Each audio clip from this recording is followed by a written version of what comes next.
Hello नमस्कार साथियों, फिर से हाजिर हूँ आपके साथ लेकर के हिस्ट्री की एनसीईआरटी। तो क्लास 12 की हिस्ट्री की एनसीईआरटी में हमारा 7 चैप्टर चल रहा है विजयनगर का। उसमें हमने 2 पॉइंट्स कर लिए थे। आज हमारा 3rd पॉइंट चल रहा है विजयनगर राजधानी और उसके परिप्रदेश, यानी क्या क्या क्षेत्र उसके अंदर आते थे और उसकी विशेषताएँ। अब हम उस समय के सबसे प्रसिद्ध शहरों में से एक विजयनगर की ओर रुख करते हैं। अधिकांश राजधानियों की तरह ही यह भी एक विशिष्ट भौतिक रूपरेखा तथा स्थापत्य शैली से अभिलक्षित थी। यहाँ पे देखिए हमें मैप के अंदर ग्रेडिंग के हिसाब से कैसे करके इसको बताने की कोशिश करी है कि इसका जो राजधानी है, इसका ये केंद्रीय भाग इधर, यहाँ पे हमें ये केंद्रीय भाग देखने को मिलता है। और यहाँ पे देखिए ये शाही केंद्र, और इसके अलावा हम्पी, जिसको हम आज एक पर्टिकुलर देखते हैं स्थान को, वो यहाँ पे हमें देखने को मिलता है। और ये देखिए यहाँ पे इसको पवित्र केंद्र, यहाँ पे ये तुंगभद्रा नदी दिखती है हमें। और यहाँ पे देखिए इस तरह से हमें ये मैप पूरी तरह से ध्यान से देखना है और इसके बारे में पढ़ना है। ये देखिए विजयनगर का नक्शा है ये। शहर के विषय में खोज कैसे होती है। विजयनगर के राजाओं तथा उनके नायकों के बड़ी संख्या में अभिलेख मिलते हैं, जिनमें मंदिरों को दिए जाने वाले दानों का उल्लेख तथा महत्वपूर्ण घटनाओं का विवरण है। कई यात्रियों ने शहर की यात्रा की और इसके बारे में लिखा। इनमें सबसे उल्लेखनीय वृत्तांत निकोलो दे कॉन्ती नामक इटावली व्यापारी, अब्दुल रज़ाक नामक फारस के राजा का दूत और अफनासी निकितिन नामक रूस का एक व्यापारी जो है, इन सभी ने 15वीं शताब्दी में इस शहर की यात्रा की। और दुआर्ते बरबोसा, डोमिंगो पेस और पुर्तगाल का फर्नावो नूनीज, जो सभी 16वीं शताब्दी में आए थे, इन सभी के विवरण हमें विजयनगर के बारे में मिलते हैं। फिर देखिए विशाल और फैला हुआ शहर, ये डोमिंगो पेस द्वारा लिखे गए विजयनगर शहर के वर्णन से लिया गया है, जिसका उदाहरण ये है कि इस शहर का परिमाप मैं यहाँ नहीं लिख रहा हूँ क्योंकि यह एक स्थान से पूरी तरह नहीं देखा जा सकता, पर मैं एक पहाड़ पर चढ़ा जहाँ से मैं इसका एक भाग, बड़ा भाग जो है वो देख पाया। मैं इसे पूरी तरह से नहीं देख पाया क्योंकि यह कई पर्वत श्रृंखलाओं के बीच स्थित है। वहाँ से मैंने जो देखा वह मुझे रोम जितना विशाल प्रतीत हुआ। यानी अगर क्वेश्चन पूछ ले कि रोम से जो विजयनगर की तुलना किसने की है, तो डोमिंगो पेस ने की है। और देखने में अत्यंत सुंदर, और कई पेड़ों के उपवन, आवासों के बगीचों में तथा पानी की नालियाँ जो इसमें आती हैं, और कई स्थानों पर झीलें भी हैं। और राजा के महल के समीप ही खजूर के पेड़ों का बगीचा है और अन्य फल प्रदान करने वाले वृक्ष भी हैं। इस तरह से सुंदर वर्णन हमें डोमिंगो पेस द्वारा मिलता है। यहाँ पे देखिए हमें इसकी जल संपदा के बारे में जानकारी मिलती है। विजयनगर की भौगोलिक स्थिति के विषय में सबसे चौंकाने वाला जो तथ्य है वो तुंगभद्रा नदी द्वारा यहाँ निर्मित एक प्राकृतिक कुंड है। यानी तुंगभद्रा नदी यहाँ पे एक प्राकृतिक कुंड का निर्माण करती है। ये नदी उत्तर पूर्वी दिशा में बहती है, अभी हमने देखा मैप के अंदर। और आसपास का भूदृश्य रमणीय और ग्रेनाइट की पहाड़ियों से परिपूर्ण है, जो शहर के चारों ओर करधनी का निर्माण करती है। यानी ये जो ग्रेनाइट की पहाड़ियाँ हैं, ये शहर के चारों ओर बॉर्डर का निर्माण करती है और करती प्रतीत होती है। इन पहाड़ियों से कई जल धाराएँ आकर नदी से मिलती है। बहुत सारी जल धाराएँ पहाड़ियों से आती है और तुंगभद्रा से आके मिलती है। लगभग सभी धाराओं के साथ साथ बांध बनाकर अलग अलग आकारों के हौज बनाए गए थे। यानी जितनी भी धाराएँ आती है उन सभी के बांध बनाकर अलग अलग हौज बनाए गए थे यहाँ पे। और चूंकि यह प्रायद्वीप के सबसे शुष्क क्षेत्रों में से एक था, इसलिए पानी के संचयन और इसे शहर तक ले जाने का व्यापक प्रबंध करना आवश्यक था। और ऐसे महत्वपूर्ण हौजों में से एक का निर्माण 15वीं शताब्दी के आरंभिक वर्षों में हुआ, जिसे आज कमलपुरम जलाशय कहा जाता है। काफ़ी फेमस जलाशय है ये, और इसका निर्माण 15वीं शताब्दी में होता है। क्योंकि यहाँ पे पानी की बहुत कमी रहती थी, इसके लिए यहाँ पे बहुत सारे प्रबंध किए गए। इस हौज के पानी से न केवल आसपास के खेतों को सींचा जाता था, बल्कि इसे एक नहर के माध्यम से राजकीय केंद्र तक भी ले जाया गया। सबसे महत्वपूर्ण जल संबंधी संरचनाओं में से एक हिरिया नहर को आज भी भग्नावशेषों के बीच देखा जा सकता है। इस नहर में तुंगभद्रा पर बने बांध से पानी लाया जाता था और इसे धार्मिक केंद्र से शहरी केंद्र को अलग करने वाली घाटी को सिंचित करने में प्रयोग किया जाता था। संभवतः इसका निर्माण संगम वंश के राजाओं द्वारा करवाया गया था। फिर यहाँ देखिए हौजों और जलाशय का निर्माण किस प्रकार होता था। कृष्णदेव राय द्वारा बनवाए गए जलाशय के विषय में पेश लिखता है कि राजा ने एक जलाशय बनवाया दो पहाड़ियों के मुख विवर पर, जिससे दोनों में से किसी पहाड़ी से आने वाला सारा जल वहाँ इकट्ठा हो। यानी दो पहाड़ियों के मुख पे जहाँ से दो जलधाराएं आके मिलती हो वहाँ पे बनवाया, ताकि कहीं से भी आए तो वो सारा वहाँ पे इकट्ठा हो जाए। इसके अलावा जल 9 मील लगभग 15 किलोमीटर से भी अधिक दूरी की पाइपों से आता है, जो बाहरी श्रृंखला के निचले हिस्से के साथ साथ बनाए गए थे।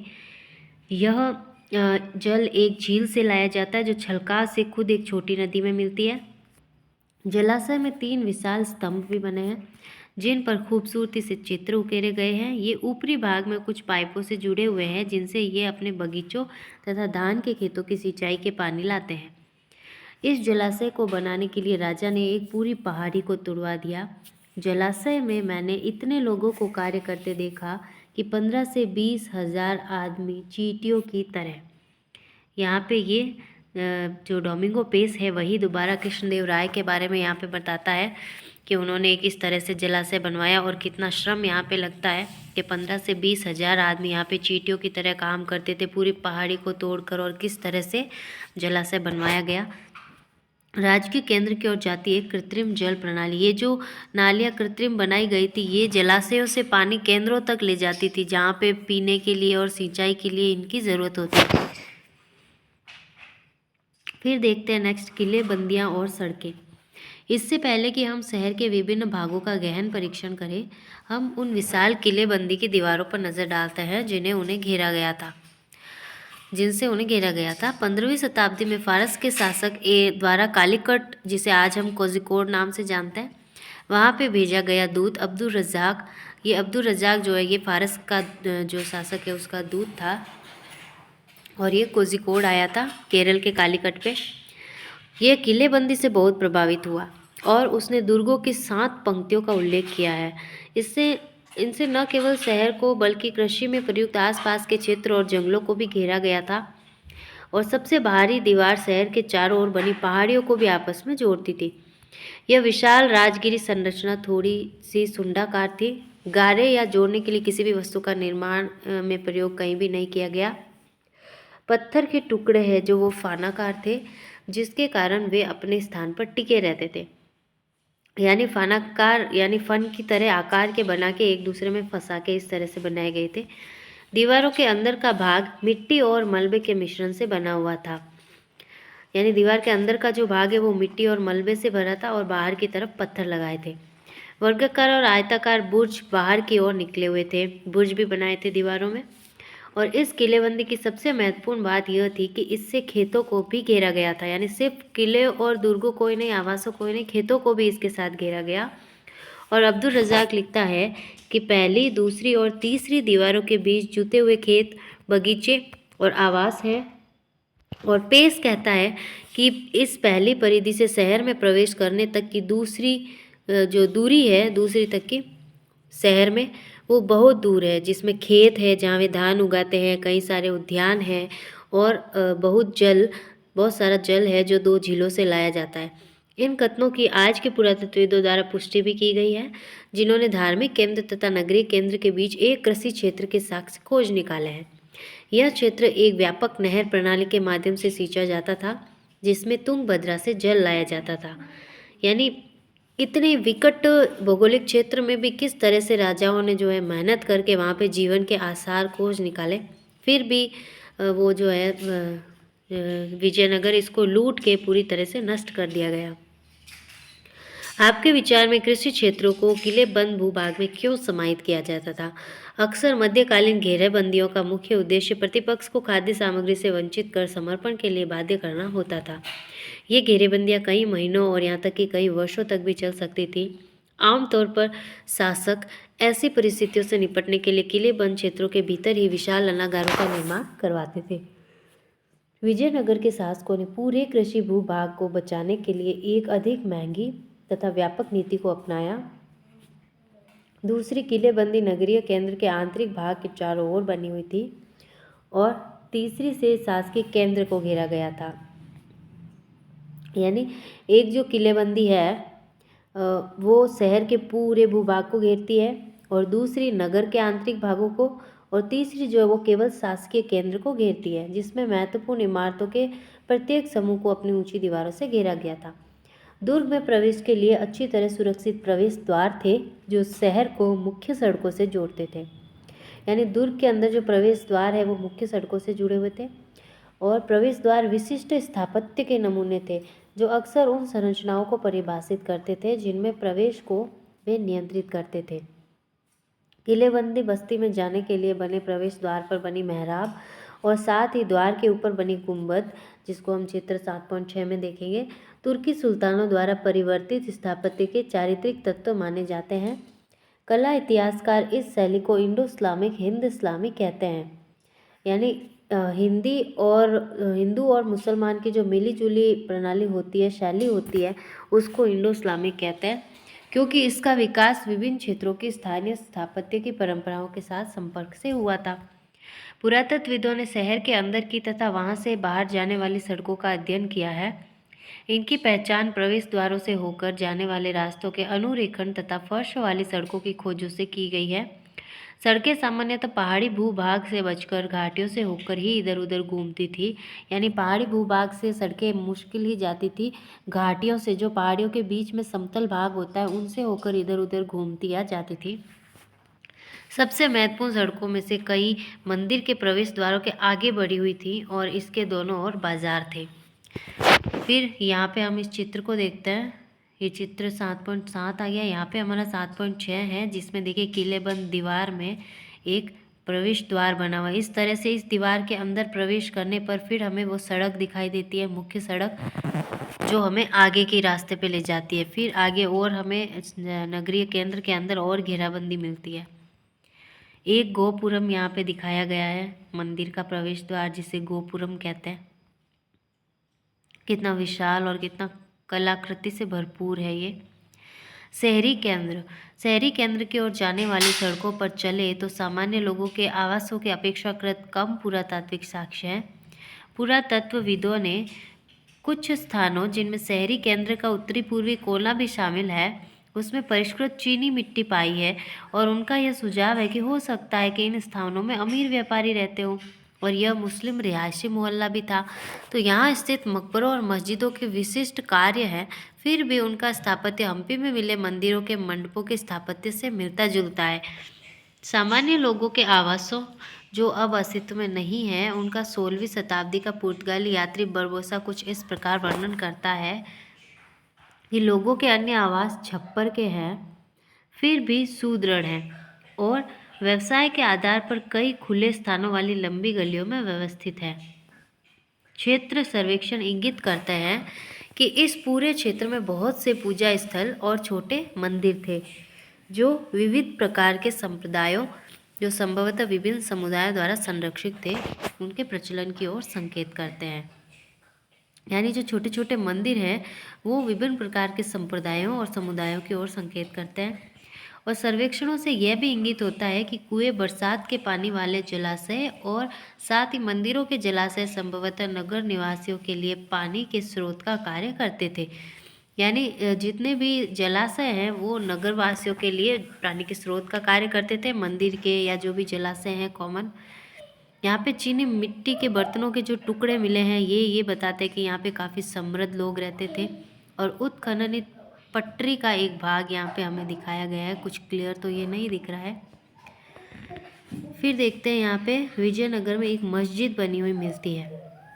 अगर देखें तो सबसे पहले जो भी हिंदू राजा हुए उन्होंने मंदिरों का निर्माण कराया, और मस्जिदों के अंदर जो भी हिंदू शैली देखने को मिलती है, इंडो इस्लामिक जो मिश्रित शैली, इसका कारण यही है कि हिंदू राजाओं के अस्तित्व के ख़त्म हो जाने के बाद में किन्हीं कारणों से, उसके बाद जब मुस्लिम सत्ता हिंदुस्तान में आती है तो लगभग हर जगह वो अपनी स्थापत्य की छाप छोड़ते हैं, तो मंदिरों को मस्जिदों में भी बदल दिया गया था। तो इस वजह से जो है हमें मिश्रित शैली दिखाई देती है, क्योंकि पूरी तरह वो नहीं बदल पाए कहीं ना कहीं, तो ये मिश्रित व्यवस्था बच जाती है। फिर देखते हैं नेक्स्ट पॉइंट हमारा राजकीय केंद्र। राजकीय केंद्र जो है वो बस्ती के दक्षिण पश्चिमी भाग में स्थित था, जो हमने देखा था नीचे की साइड नक्शे में। हालांकि इसे राज्य के केंद्र की संख्या दी गई है, पर इसमें 60 से भी अधिक मंदिर सम्मिलित थे। स्पष्टतः मंदिरों और संप्रदायों को प्रश्रय देना शासकों के लिए महत्वपूर्ण था, जो इन देव स्थलों में प्रतिष्ठित देवी देवताओं से संबंध के माध्यम से अपनी सत्ता को स्थापित करने तथा वैधता प्रदान करने का प्रयास कर रहे थे।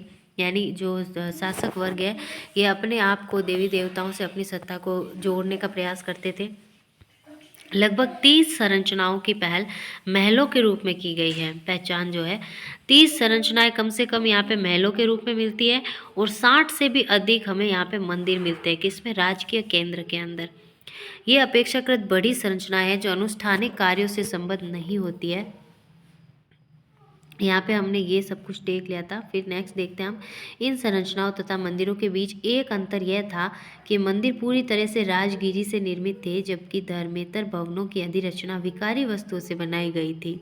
यानी जो मंदिर है वो कहीं ना कहीं ऐसे राज के जो कारीगर होते हैं, इस तरह से बहुत ही अच्छी रचनाएं थी, और जो धर्मेतर भवन है, धर्म के अलावा जो भी भवन है, उनकी रचना है वो नॉर्मल सी विकारी सी वस्तुओं से करी हुई मिलती है।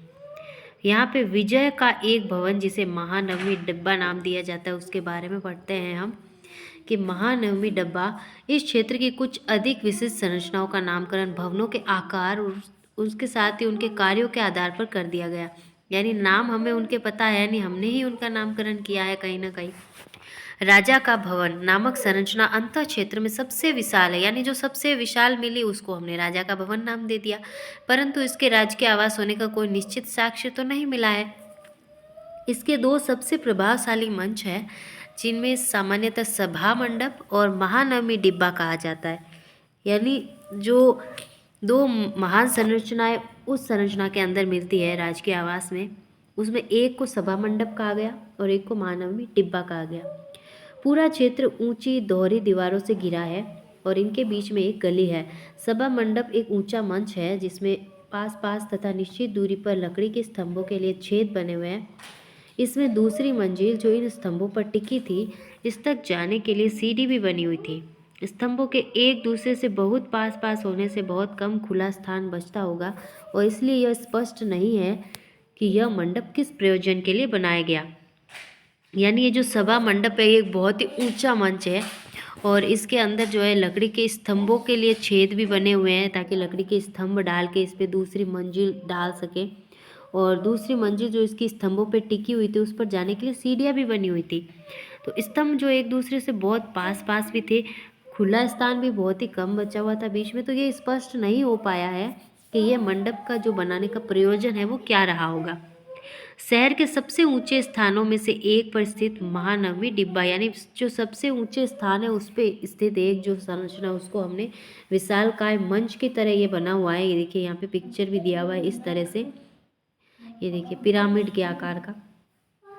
ये लगभग 11,000 वर्ग फीट के आधार से और 40 फीट की ऊंचाई तक जाता है। यानी इसका जो आधार है सबसे नीचे का, वो 11,000 वर्ग फीट है, पूरा स्क्वायर फीट, और इसकी जो ऊंचाई है वो 40 फीट तक की है। काफ़ी ज़्यादा होती है 40 फीट की ऊंचाई। अगर हम नॉर्मली मान के चले तो हमारा जो घर होता है मोस्टली वो 10 फीट से ऊपर तक का, मान लो आप 2 मंजिल का घर, ज़्यादा से ज़्यादा 30 फीट, एक 3 मंजिल के घर जितना ऊंचा मान सकते हो आप इसको। तो देखिए ऐसे साक्ष्य मिलते हैं जिनसे पता चलता है कि इस पर लकड़ी की संरचना बनी थी। मंच का आधार उभारदार उत्कीर्णन से पटा पड़ा है, यानी मंच का जो आधार है उस पर बहुत सारा उभारदार उत्कीर्णन किया हुआ है, बहुत सारी संरचनाएं इस पर बनाई हुई है, और लकड़ी की संरचना भी इसके ऊपर बनी हुई है। इस संरचना से जुड़े अनुष्ठान संभवतः सितंबर और अक्टूबर के शरद मासों में मनाए जाने वाले 10 दिन के हिंदू त्यौहार, जिसे दशहरा, उत्तर भारत में इसे दशहरा कहते हैं, और दशहरा को ही बंगाल में दुर्गा पूजा कहते हैं। ये 10 दिनों का त्यौहार माना जाता है। नवरात्रि के दिन और एक दशहरा का दिन भी इसमें शामिल कर लिया जाता है। और नवरात्रि या महानवमी जो है, प्रायद्वीपीय भारत में इसे महानवमी के नाम से जाना जाता है। तो महानवमी का शाब्दिक अर्थ यानी महान नववा दिन यहाँ पे मान लिया जाता है। ये देखिए यहाँ से हमारा पैराग्राफ वापस स्टार्ट होता है। महान नवा दिन दिवस उसके अवसर पर निष्पादित किए जाते थे और इस अवसर पर विजयनगर शासक अपने रुतबे, ताकत और अधिराज्य का प्रदर्शन करते थे।